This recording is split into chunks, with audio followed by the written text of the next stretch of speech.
Hello, everyone, and welcome to another edition of our Azure Study Series. Hope all of you have a wonderful weekend and a wonderful day today. So today we got Sir David again to talk to us about something very, very interesting about Azure Kubernetes and other container services. So, Sir David, hope you had a wonderful day. Hey, it seems as if it's been a long time since we've had Yeah, this session, right? it And also, it's has. very interesting because we're bringing this to a close this week. Yeah, Because this is sort of like the final, the final. Actually, this is the final session tomorrow. yeah. We'll be having like the exam preparation session. So, which actually we may get into some of that today. So that's Yeah, very interesting. absolutely. Yeah. So, what do you think we might do next week then? I mean, are we going to throw it to the audience to select another topic for us to go through, or what is your suggestion? I think that's a very good suggestion. So we can just go. So we can put it on in the chat window here, and also in the LinkedIn group, community group. So as to the next topic to cover. Okay, So that's yeah, great.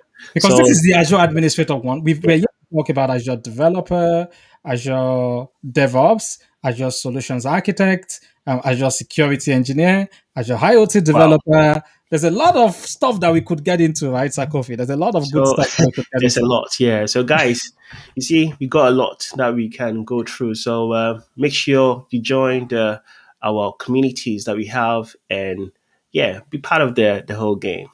It's not really a game, but you know what I mean. Like how they say it. To a rich man, everything is a game. So, because it's a different level. When other people are trying to get like stuff, Sarkov is like that's just like game money. Well, I'm live, Brenda. I'm live on YouTube. Yeah. Okay. Sorry. So what was I saying? yeah, Sarkov. so you Yeah. are going to talk to us about what you have for us today. Oh, okay. So let me go ahead and share my screen very Yeah, quickly. sure. So let's go ahead and do that. And let's go to that. And let's go to my screen. Let's go to bring that up. Let's go to share a screen. So today we're just going to conclude a part that we started the last time, Sarkophis. So we started the part where we were talking about just container services in Azure, right? And just talking about that. So what we're going to do is we're going to try to bring that to a close. And then tomorrow, I can see Okoyemi is already voting. Yeah. So, yeah. So, hey, again, if anybody has any suggestions, please put, your vote in the chat window for the next topic that you like us to cover, and then we can really focus on that. So, but here's what we're going to do tomorrow, Sir Kofi. So, for those that you think that you're ready, if you believe that after going through this session, you're ready to go sit for the Azure Administrator Certification exam, join Sarkofi and myself tomorrow. Tomorrow will be a lot different. What we are going to be going through is we're going to have test questions, Sarkofi. We have a bank of Absolutely. test questions that I've created. And we're going to take those test questions and we're going to throw it out to you. So come see how you do, right? Yeah. Come test your Azure knowledge. Let's have a conversation. And essentially, tomorrow will be a free day. Ask Sarkofi and myself any question that you want to ask in relation to Azure Administrator certification. So whether that's technical question that you want to ask, whether that's information, maybe whether that's question about something that they're struggling with in your own environment, come tomorrow, join us. We're going to be doing live question and answers, and we're going to be going through a bank of questions, and we're going to see how good we are, Sarkofi. Yeah. So, guys, make sure you get all your questions ready. You have a day to prepare. So, yeah, it's going to be fun. Definitely join us. Yep, that's going to be much more interesting. Okay, so what we're going to be talking about here today. So last time when we started our conversation on containerization, we started by looking at we started by talking about the different layers of containerization that we needed to look into. So let me bring up the slides very very quickly. So we started by talking about containerization starts with building the container image, right? So we have the container image that we build, and we talked about Docker the last time, and we talked about the Docker file, using the Docker file to build a container image. Then we said once we finish building our container images, we have to store those images and we need to distribute them, right? So, and then we talked about that aspect of storing container images and distributing them.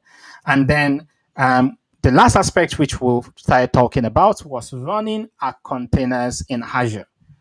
And one of the things that we mentioned, Sakofi, is that there are two categories of container runtime options in Azure. There are single host categories and Yeah. there are orchestration categories, right? So single host categories we talked about last time. We said you can have a virtual machine in Azure, install Docker on it, or install a container runtime engine on it, run your container on that. The downsides to this option is you have to manage the operating system and the container engine going forward. We talked about the option of the container instances, and that was when we saw the nice web page where Sarkofi was going to give us gold. If you remember that web page, we saw that web page last time. So, and then we saw like container instances, and then we deployed the container image into that, right? And then we saw that, and we also have Azure App Service. Now, Azure App Service is a service for hosting web applications in Azure. So what that means is this service is specific to hosting web applications that you've packaged as containers. So that's what this is for. So the Azure App Service. So we have Azure Functions, which is a service that we can use to run small pieces of code in Azure, microservices. Right? You have a microservice, you have a little bit of code that does a single task. You want to run that in Azure, you can run that using Azure Function.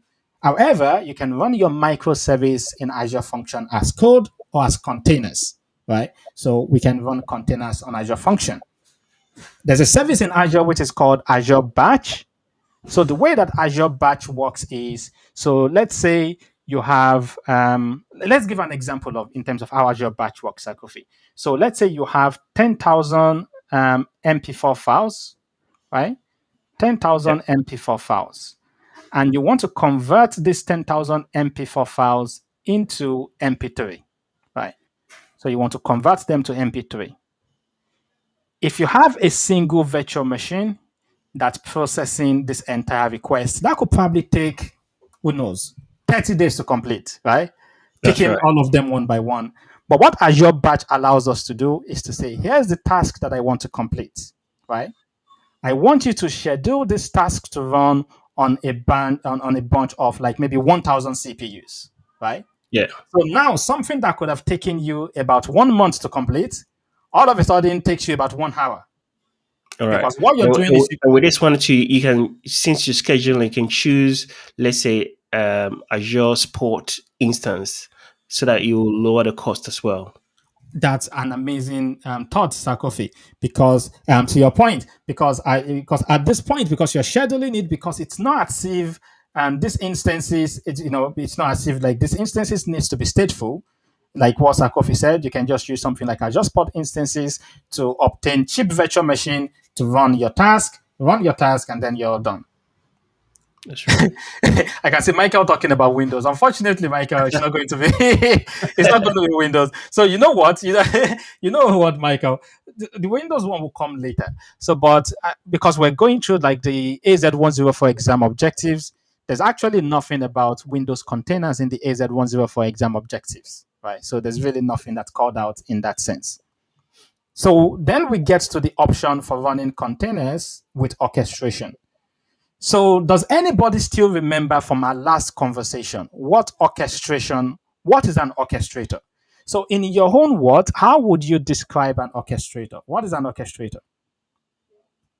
So, anybody wants to go for that? How would you describe an orchestrator? So, when we say container orchestrator, how would you describe that?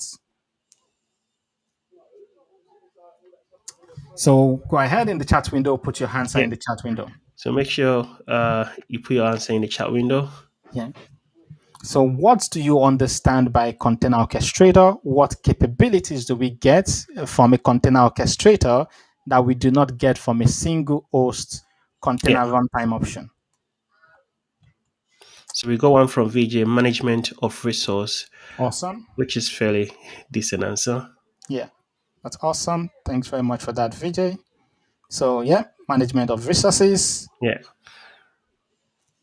Auto Auto healing, healing, awesome. And while we're doing that, so let's see. scaling.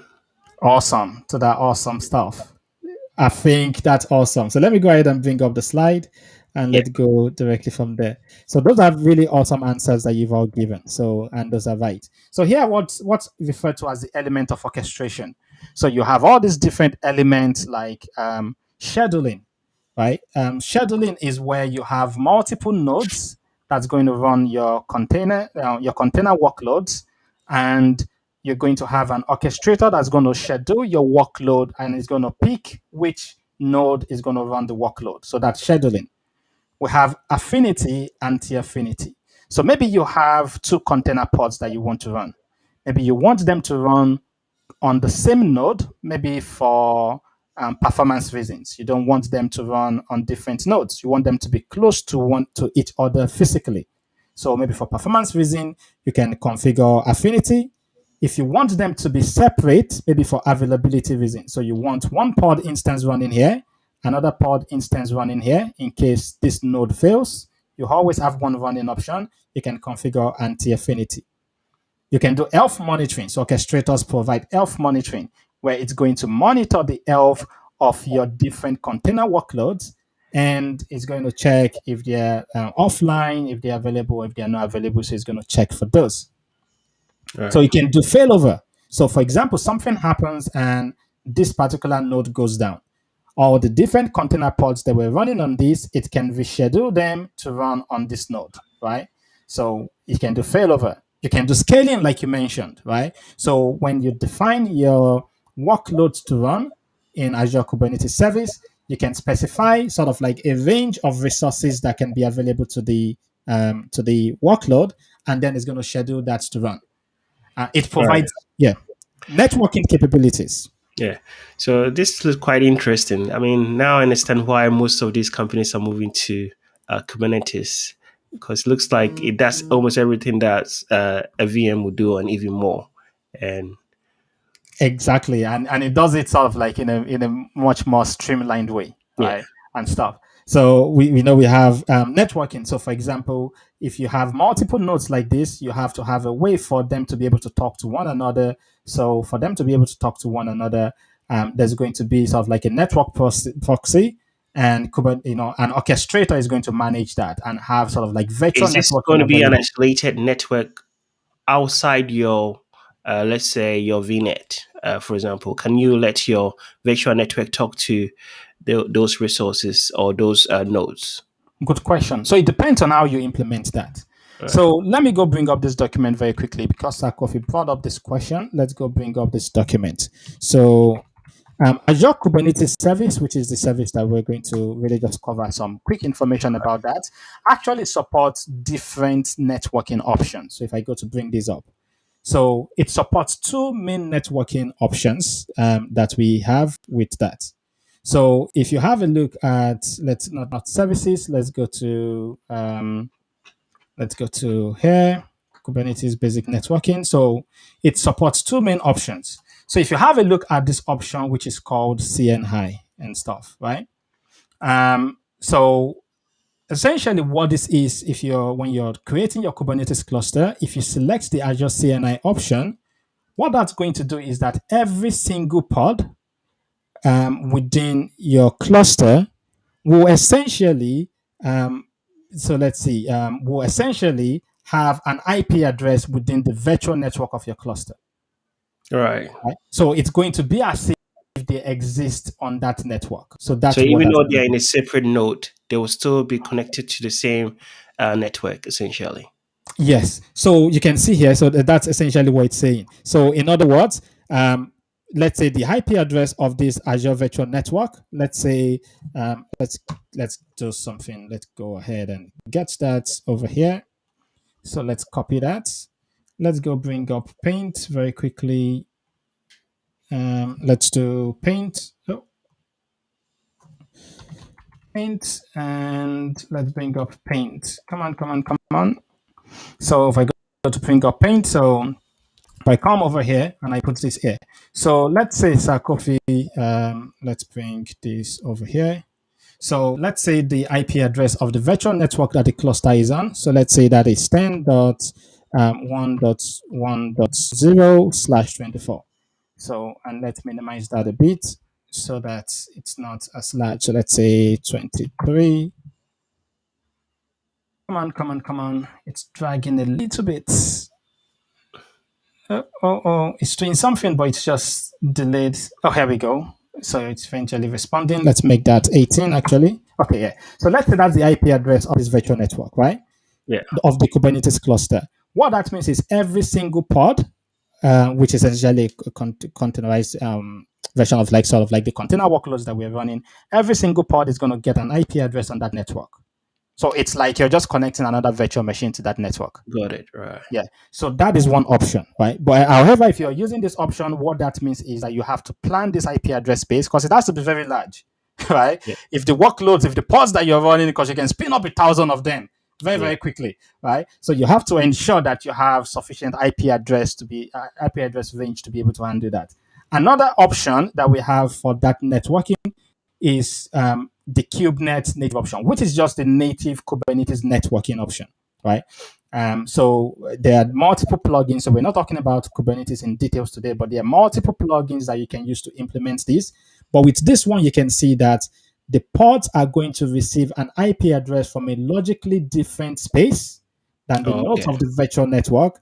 And then network address translation will be used to translate that communication to the outside world, right? Whereas with this option, the pods are getting an IP address from the subnets directly, right? So when you're creating your Kubernetes cluster, you have the option to select either one or the other, right? And that's what's going to determine what the behavior would be like, right?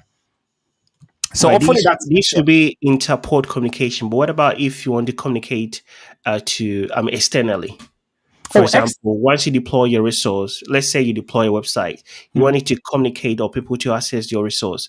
How do you get it to have the external exposure? So so that's another good question.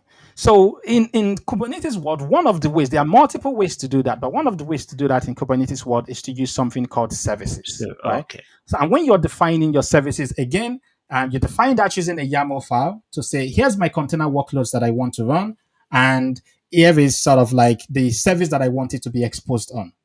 So once you define that, and we'll see like the diagram in a minute, the Kubernetes API server will interpret that YAML file, and then it will use that to implement what you've described.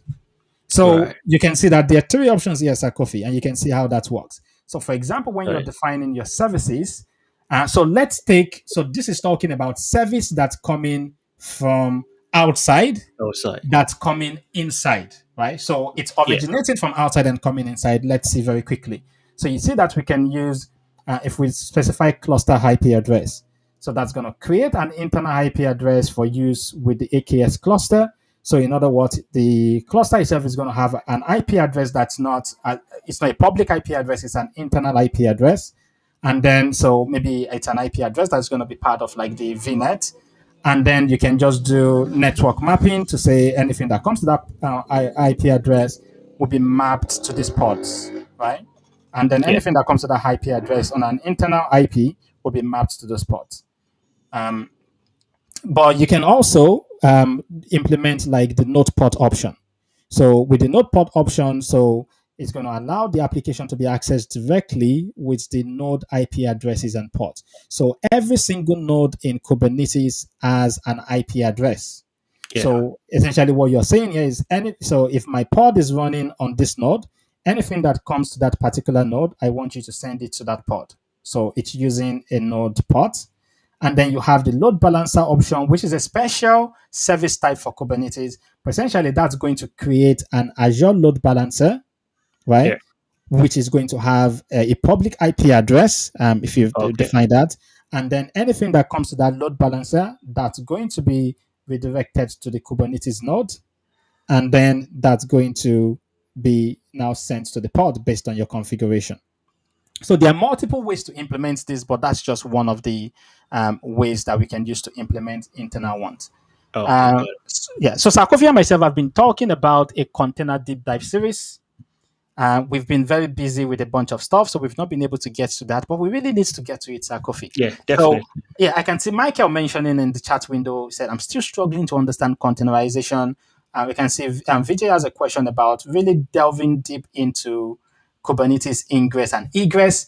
That's a lot of stuff that, Sir Kofi, I started working on. I actually have a group of slides that I started working on and some detailed information.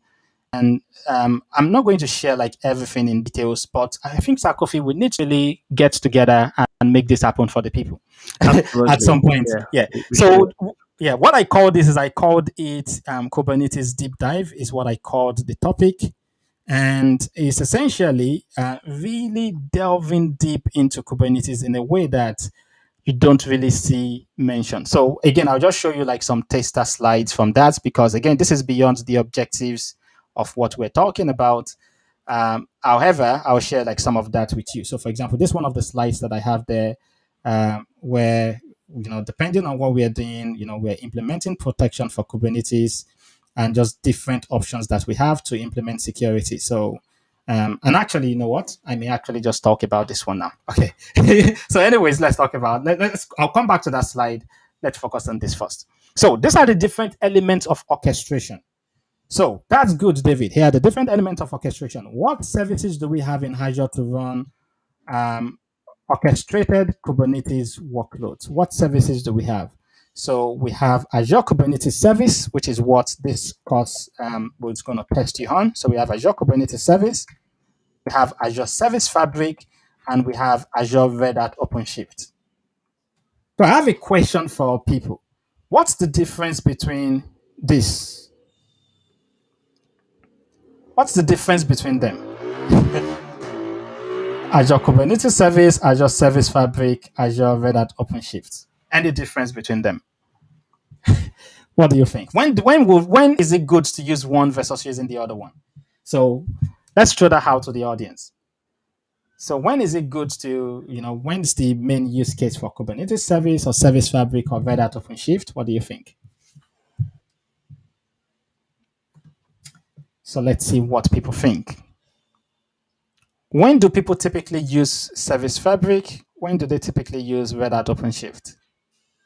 What's the typical use cases for them? Because they all of them provide orchestration capabilities. Yeah. The same capabilities that we saw earlier, they all provide that. But what's the difference between them? Is there any, with these three services, is any of them the most favorable one? This is probably like the most popular one, Azure Kubernetes Service. Kubernetes. All right. Yeah. So the reason for that is because this is the same Kubernetes that people are using on premises, only that it's managed, right? So this one, it's a bit special, like the way Red Hat is. So if you're a Red Hat is like Apple, right? If you're a Red Hat person, you're a Red Hat person. You're using everything from Red Hat, right? You're like, we're using Red Hat Linux and we're using Red Hat OpenShift for orchestrator. And we're using this is like, you're using everything Red Hat. So it's like a religion. We got something there. So maybe there are features and modes of deployment. It's actually like it really all depends on the way the organization operates. So here's the story behind it. When Kubernetes first came out, Sarkozy, Kubernetes only supported Linux nodes. And what that means is that it only supported Linux containers, right? Now, if you're a Microsoft shop, Microsoft is a big software house, right? You're not like it's not like a tiny software house that they are afraid of competition, right? So it's like containerization is becoming popular. The most popular container orchestrator out there does not support Windows containers, does not support Windows nodes. So what do you do if you're Microsoft? You build your own, right? You're like, we build our own. People are asking for container options, so Microsoft built their own, and the one that Microsoft built is called Service Fabric. So this provide orchestrator capabilities. However, it's provides advanced functionalities for Windows Shop. So for .NET developers, for example, right? Does it run Linux as well, though? No, so it's oh, okay, yeah. So I see what you mean. So does it run Linux workload? I believe that I can. I'm not too sure. I'm not too sure about that one, but it definitely is like for .NET Shop. right? Perfect. So for .NET Shop, so you can do all the orchestration In capability. ASP as well, right? Sorry? The other programming language from Microsoft, the ASP. Yeah, ASP.NET or .NET. Yeah. Yeah. Other So than that's what this is for. So, however, about 2 years ago, Kubernetes came out and they now support Windows Windows. nodes, and they also support Windows containers. So, does that mean that Service Fabric is going away? I don't think so. So, a lot of services on Azure are built on Service Fabric. If you're using Azure SQL database, that's built on Service Fabric. So you're running Azure SQL as containers running on Service Fabric in the backend. If you're What using about the cost? Is there any which one is cheaper? I mean, Kubernetes services on Azure or the Service Fabric? that's a very good question. I've not actually compared them together in terms of Azure pricing calculator. So let's see if we can get that And right. one aspect is also the control plane. I bet with the Kubernetes you don't have control over the control plane, right? On Azure. On Azure, so I won't say you don't have control. You you can connect to it. So we'll see the breakdown in a minute. Okay. You can connect to it, but like you don't manage it like you manage it if everything was under your control. You don't manage it in that way. Right. However, you still can configure it the same way you configure your Kubernetes cluster on premises. Got So it. you can still do that, yeah. So let me quickly go over here. Let's delete a bunch of the stuff in the calculator. Let's bring up Azure Kubernetes Service. Let's go under containers. Let's bring up Azure Service Fabric. So you can see here, so it actually supports Linux Sarcophy. So develop microservices and orchestrate containers on Windows or Linux. So that's Microsoft one. And Azure Kubernetes Service, let's say I'm just going to have one virtual machine instance that's going to be running over here. So you only pay for the virtual machine for this one. So that's what you're paying for Kubernetes Service. You pay for Service Fabric. So if I specify Windows, and let me specify the same VM size, so that is D2 V3. See if it's any different. So instance, let's look for D2 V3. Where are you, D2 V3? Yeah, I can't find it. I'm not going to spend too much time looking for it. So, but let's say D2 V2, for example. Let's see that. Let's see how much it's going to charge me for that. Yeah, yeah. 100 per month. Yeah, the reason for that Sarcophy is because of the Windows license. Windows. Oh, Yeah, okay. so you can see that it's going to charge you for the Windows license. Yeah. If I switch that from using Windows to Linux, let's switch that. So you can see that Windows license cost goes away. Okay. So then you're only paying for a huge drop. yeah, you're only paying for the resource itself. I guess it's probably similar with Kubernetes also. So it depends, because on Kubernetes you can also have a Windows pool, or you can have a mixture of Windows and Linux pool on Kubernetes. Okay, so I can see there's some other questions and some other answers from Santi. Yep. Corona. So yeah, so Red Hat OpenShift. So essentially, it's like a securely enhanced version of Kubernetes. Is what Red Hat OpenShift is. It's actually using Kubernetes also, but it's much more hardened, right? So it's an hardened form of Kubernetes, right? So the main emphasis on this one is the security aspect of it. Yeah, security aspect. And again, if you're like a Red Hat shop, it fits into your tool set. So, and you can just integrate with it the same way. Okay. So let's go. How easy is it to set that one up compared to the other two services, the Kubernetes and also the Service Fabric? Setting up Kubernetes is relatively straightforward. Setting up Azure Red Hat OpenShift, it's a little bit complex because of the way it's been put together. I actually have a lab that I wrote on GitHub regarding that, regarding Azure Red Hat OpenShift and deploying that. So number one, it's a very heavy service, Sarcophy. So I was writing something. Yeah, it's a very, very heavy service. So create an Red Hat OpenShift, and I actually drew a diagram for how it works. So if I go over here, so this is sort of like how it works, Sarcophy. So you can see it's an heavy service, right? So it's going to be running virtual machines for the master node. So 3 of them. It's going to be running 3 virtual machines minimum for the worker nodes. It's going to have an external load balancer that's going to be distributing traffic to the master nodes and then to the worker nodes. And then you can have like your load balancers over there. In order to be able to run this, you need a minimum. Are you ready for this, Akofi? A minimum of how many CPUs do you need? Let's see. How many CPUs do you need? You need a minimum of 40 cores. Wow. Yeah. That's a lot of money.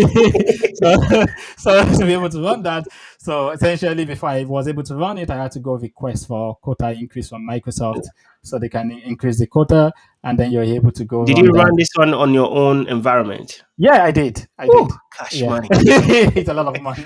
So, but Money. and essentially, yeah. So that's sort of like how that works. So it's a very heavy service. I'll say it's much more complex to put this together versus my experience with Kubernetes. Yeah. So back to AKS. So here's the architecture for AKS. So with AKS, you have essentially you have the control plane components, you have the master nodes, and you have the worker nodes. So let's quickly have a look at some quick review. So the master, it's responsible for the orchestration of the cluster. So that's the master node. If you were deploying this by yourself on premises, Sarkophage, you have to go deploy it from scratch. You have to configure all the components. However, with Azure Kubernetes Service, the master is managed by Microsoft and configured by the customer. Do they charge for that one? Good question. No. So that's another benefit of that, is that you do not pay for this. So you don't pay for that.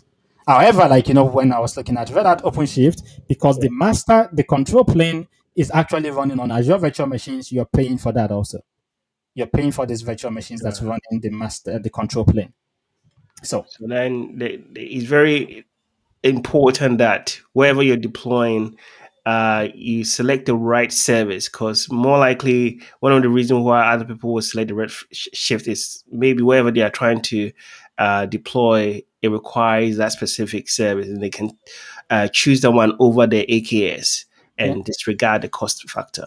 In many cases, I'll tell you, like in many cases, it's just, again, organization. It's sort of like Apple, to be honest, Sarkophage.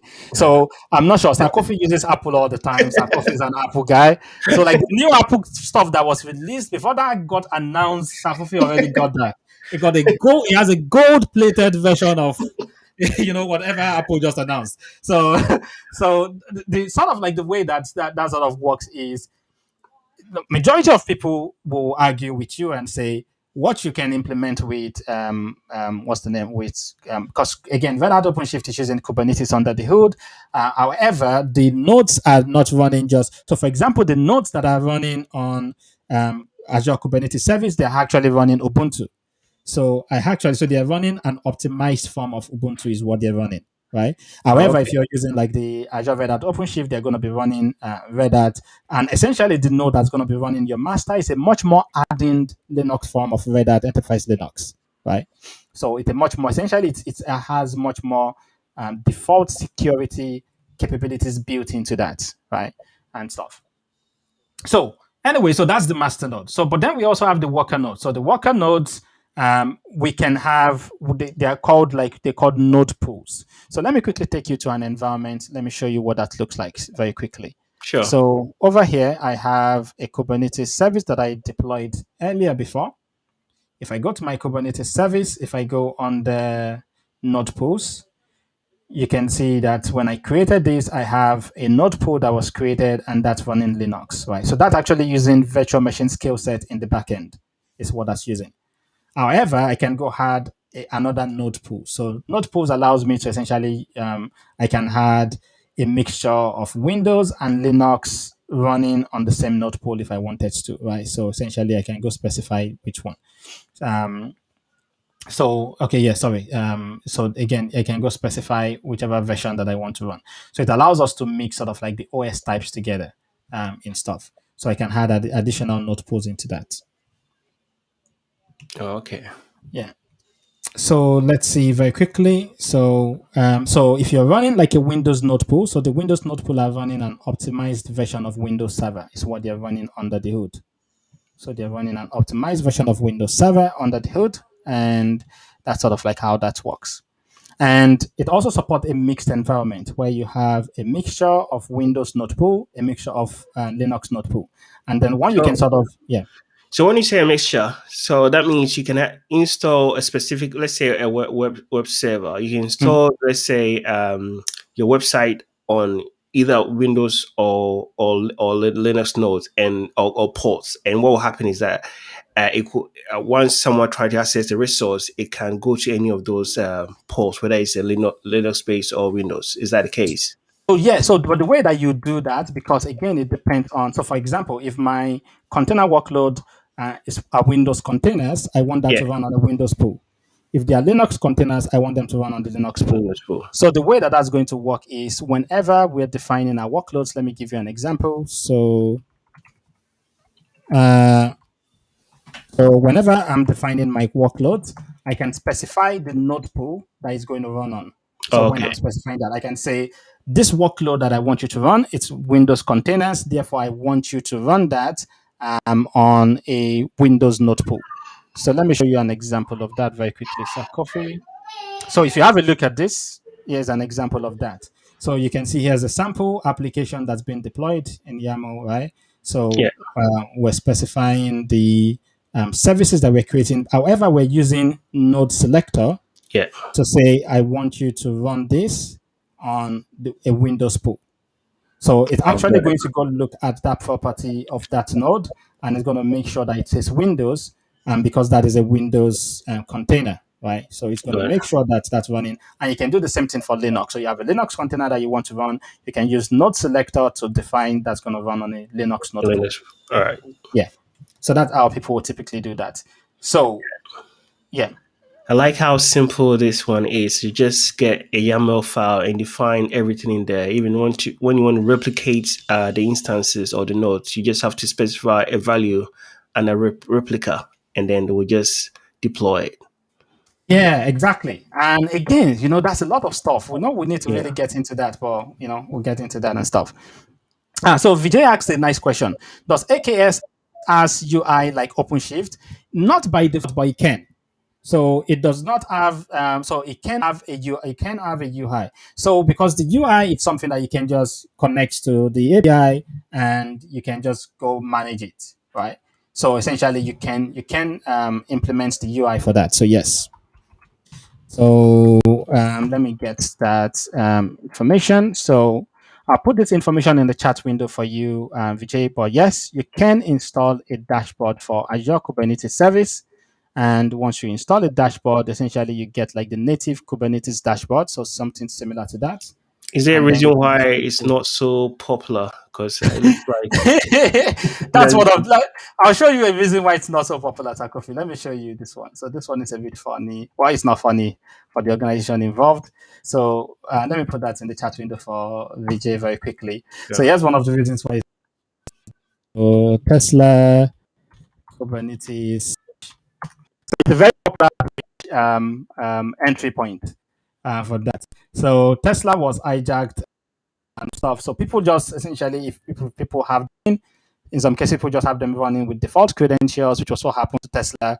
And somebody scanning the internet finds that, essentially go, oh, look at a Kubernetes web dashboard that has default credentials, connects it, that starts mining crypto. So that was essentially what happened here. So it was an Wow. exposed dashboard. So you can see, so Tesla's Kubernetes dashboard, so it was essentially was an exposed dashboard that was discovered, and that's a popular entry point. So Microsoft made the decision that that's not going to be exposed by default. You can go to enable it if you want to, but it's not exposed by By default default. All for right. security reasons. Yeah. So let's look deeper into a little bit of this, Kofi, in terms of, because one of the things that the court wants us to focus on is sort of like some aspect of connecting to the API server and some security options that we have here. So let's go have a look at that very, very quickly, and let's pick it up from there. So let's go to, I have a nice document that covers this. So let's go to that document over here. And let's go to see the one that I was sharing with you earlier. So let's go to that document. Here we go. So let's look at the network connection options for AKS.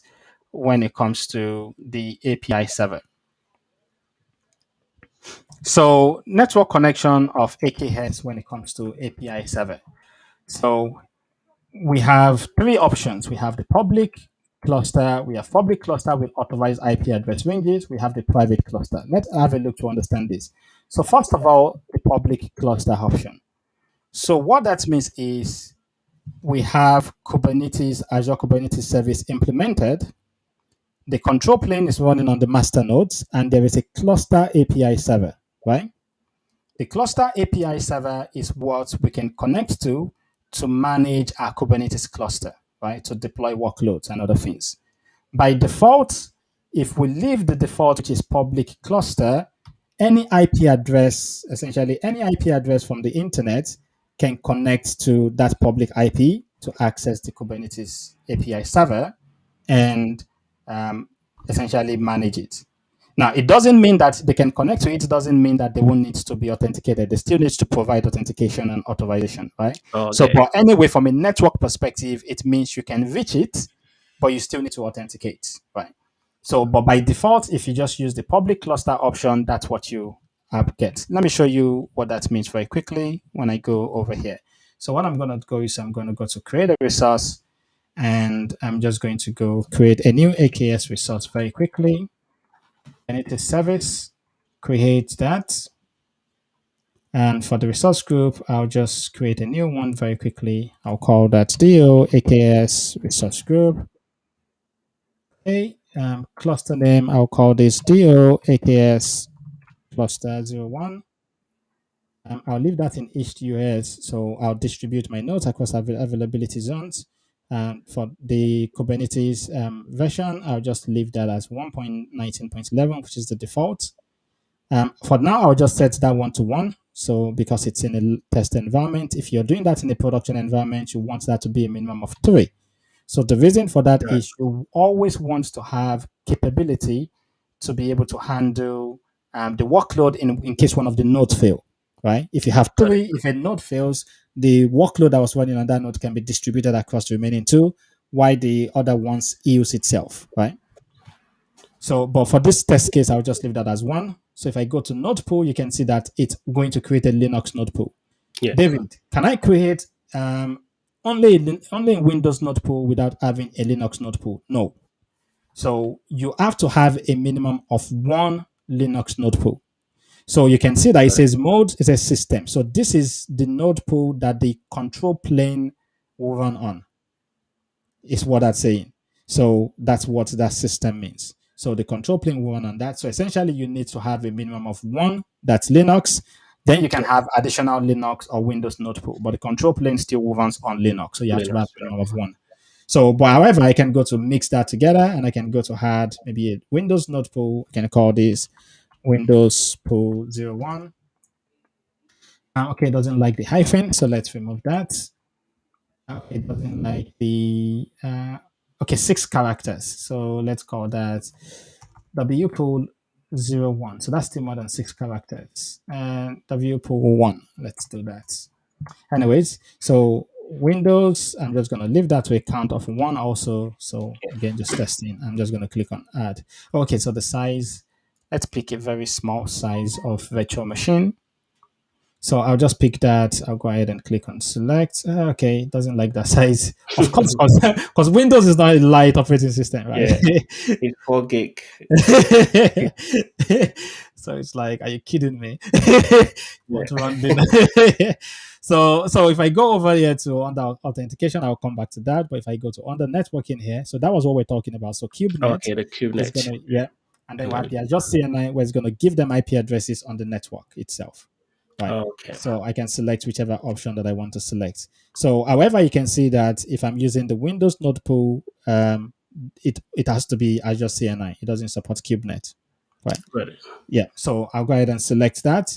So the one that I wanted to really point out to you is this. So by default, anyone can connect to the API server, which is what this is talking about. However, option number 2 that we have over here, Sir Kofi, is that we can have public cluster with authorized IP address ranges.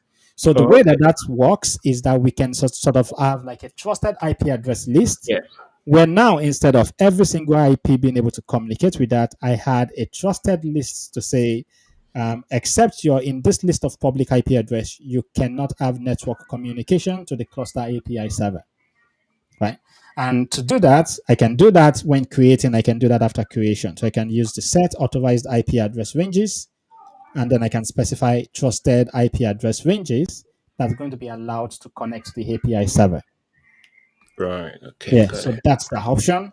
There's another option, which is we just deploy a private cluster. So a private cluster will be essentially completely private. And the way that that's going to Isolated. work, yeah, it's going to be isolated sacrifice. So it's going to implement something called the Azure Private Endpoint, right? So that's what that's going to implement. So in other words, the cluster API server would not even have a public IP address, right? So you can see that the public IP address is gone. So you're not coming from the internet to connect to that because it doesn't have that. Yeah. And then what's now going to do is that it's going to use so it's better to integrate with Azure DNS. It makes it much more simple. And then so from your private network, you can essentially use the DNS to connect to this API server in a private way. So the communication essentially will go from your private network uh, essentially to through the AP to the private endpoints to connect to this API server. So now you're managing it from an internal perspective.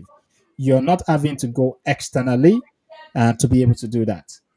And for you to be able to do the sort of scenario that I have on the screen, you probably need to implement VNet peering between both Yeah. of them, right? And then from this node, again, it can just connect to that, and then communication can flow that way. And when I'm creating my cluster, for example, I can say enable private cluster, right? And then you can see that it's taking away the option to set this because Yeah. there's going to be a private cluster, and then it's going to implement private endpoint and implement that. So hopefully that makes sense to you. Hopefully that's something that makes sense. So let's go over here very, very quickly. Let's see some other options that we want to discuss. So by the way, does anybody have any question in the chat window? Yeah. So, any questions so far? Uh, no new questions yet. So, guys, you can drop any questions you have in the chat window, and we'll be good to help you on that. So, we have 10 more minutes to go. Yep. So let me go bring up another point that I want to talk about. So when it comes to um, when it comes to authentication, let's talk about that very, very, very quickly. So let's talk about authentication options. Authentication options for Azure Kubernetes Service. So what I'll do here is I'll go to the authentication tab and I'll talk about this. So authentication in this case, so there are two sides to it, Sarkofi. Two sides. There's the authentication where the Kubernetes cluster needs to be able to connect to your Azure platform. You say, why? What's the reason for that, David?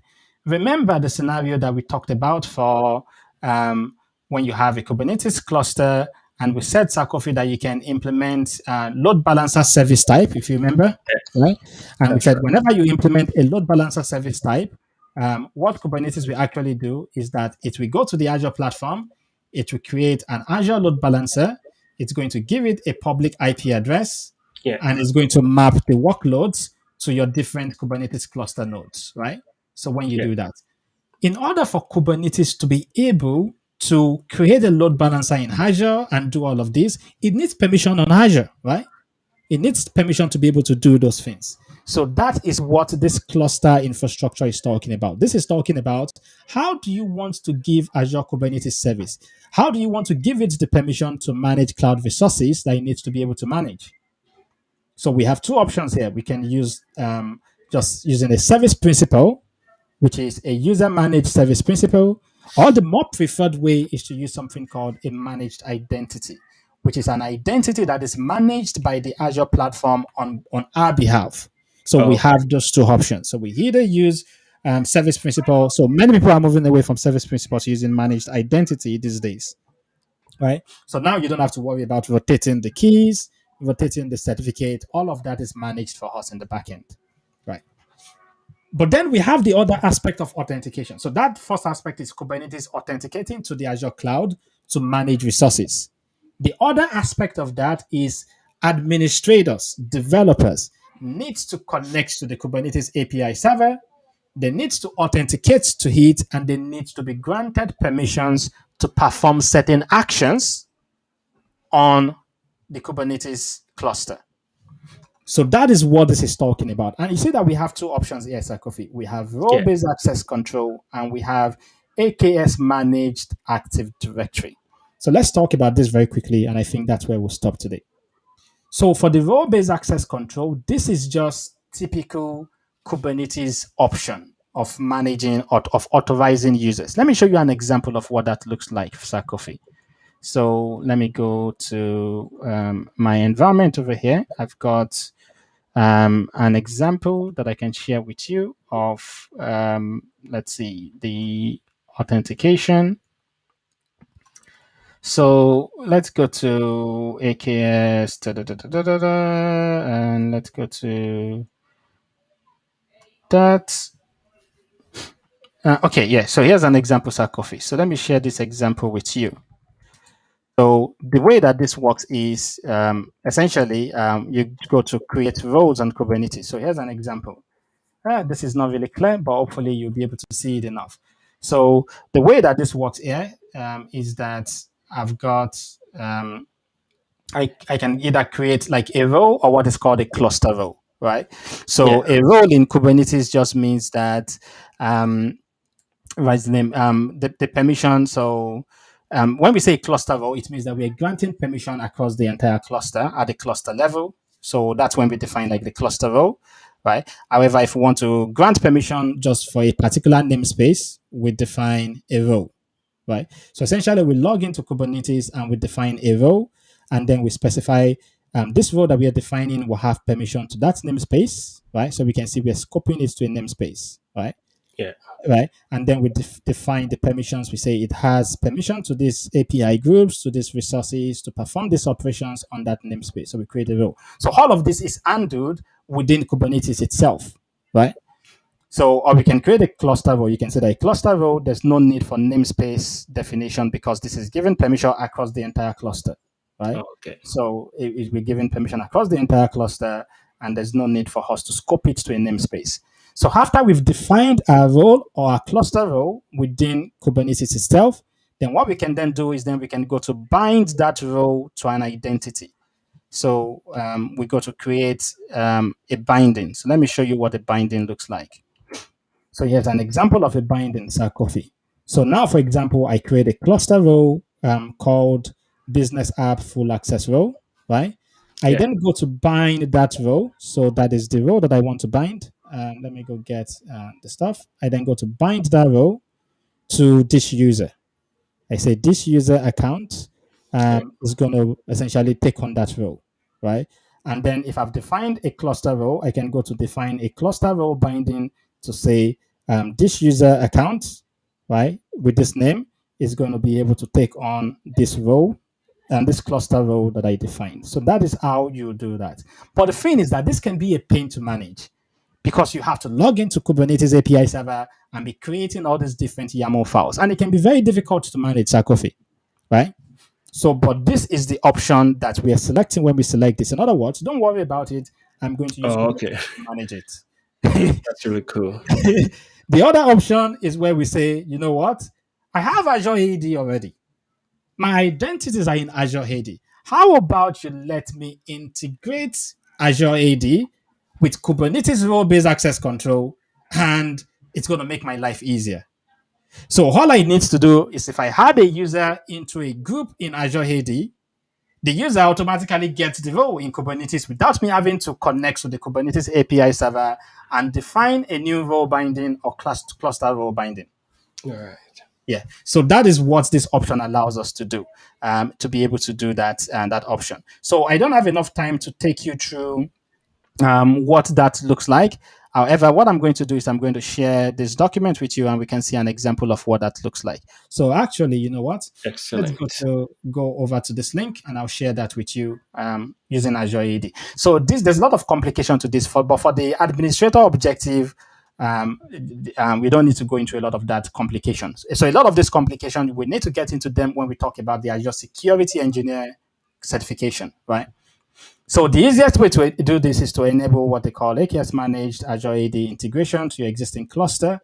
So what you do is that once you enable it, so similar to what I'm doing over here, I enable that, right?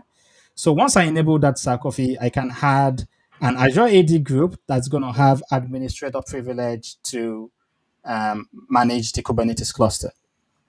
And then once I have that defined, what I can then start doing Sarkophie is I can then go to start. Let me go to bring up an example for you. Let me go to bring up an example of how that can be done. So now I'll show you an example of what this looks like. Let's go to this. So this is the role.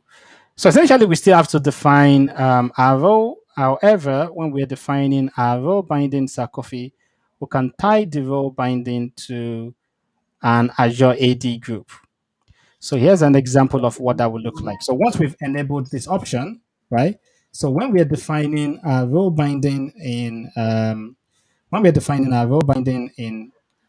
within Kubernetes, so here's what it's going to look like. An example, right? So if you have a look at this example, I create my role binding and I specify, okay, that's going to be that role. However, when I'm specifying the identity that I'm binding it to, I'm actually binding this to a group in Azure AD. Okay. So going forward, I don't have to log into Kubernetes anymore. If I go to add a user into that group, they automatically get that role in Kubernetes. Got it. So I can integrate them together and it makes things much more easier for me to manage going forward. Yeah, that looks simple and straightforward. Awesome. So I think that's where we'll stop for today. So, All right. Sarkophie, do you have Thank you something very for us much. for the labs? Yeah, we do. So we do have a lab coming up. I'm just going to paste the link to the lab in the chat window. So essentially, this is on our YouTube channel. There is a YouTube channel. So this is the link. So this is exactly what say David has been going through with that. So this is about the implementing the Kubernetes service lab for the AZ104. So the task for this objective that you're going to complete in this lab is to register the Kubernetes services and also configuration to the resource provider, just like David did. And also you deploy the Azure Kubernetes, the AKS service cluster. What that will be the task number 2. For task 3, you will be able to deploy the pods into the Azure Kubernetes service cluster.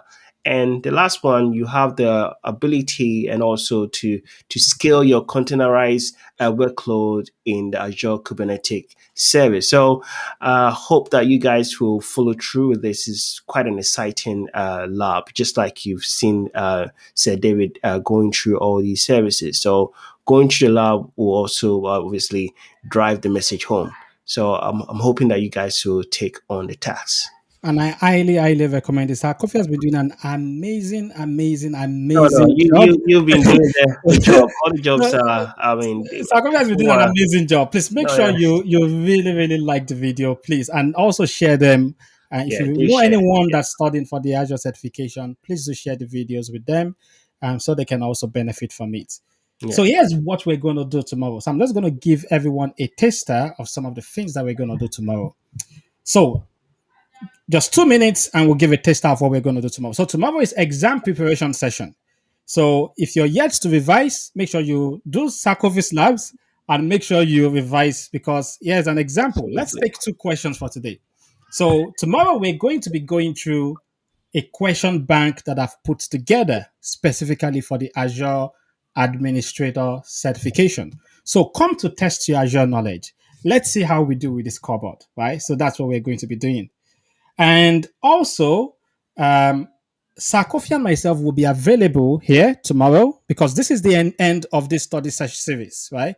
Sakofi and myself will be available tomorrow. And if you have any questions at all relating to the Azure Administrator certification, what are the technical objectives, whether regarding a particular aspect that doesn't make sense to you, come over, we'll do some questions, and then we'll answer questions live. If we don't know the answers, we'll let you know we don't know the answers. If we know the answers, we'll be happy to share those with you. So that's what we're going to be doing tomorrow. So it's an exam preparation session.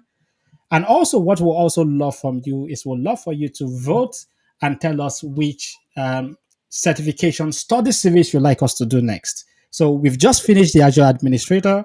We're thinking about either Azure Developer, Azure DevOps Engineer, Azure Solutions Architect, Azure Security Engineer, Azure IoT Developer, or Azure AI Engineer. So we're okay to do any of those six, right? Just let us know which one you like. We'll collect the result of the votes together, and then we're going to use that to decide which study series that we're going to do next.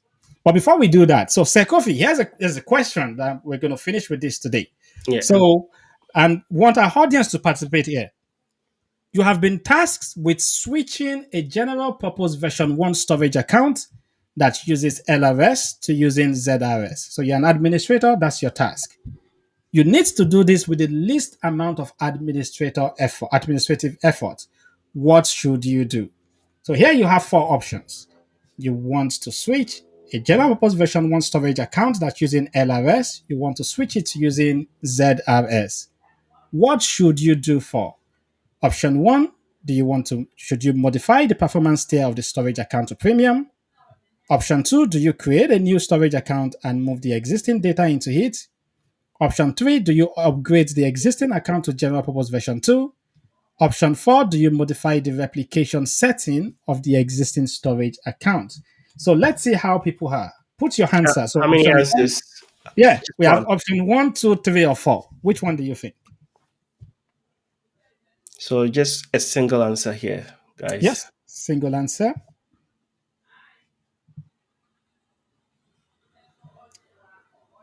So So let's we'll give see. you 10 seconds and then you can go through this. And you know what, Sakofi? Maybe I should even put this in a Kahoot form tomorrow, so we can do it as a Kahoot. Yeah, actually, that's a brilliant idea. So I think that will do. Yeah. So let's see. Let's see who's bold enough to to give us the first answer. What do you think? Do not look at Google. Google is cheating. Sakofi is going to catch you, and you're not going to get your gold. You're not going to get your gold if you look up Google. So do not use Google. You have to do this without Google. Yeah. So you have to do this without Google. So what do you think? No one is taking this. We So got without taking that. yeah, So that's his answer. modify the storage account to premium.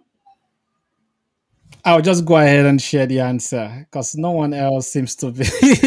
Everyone is sort of like, so you see, that's one of the things I like about questions because they challenge us. Things that we've not thought about before, we have to think about them, right?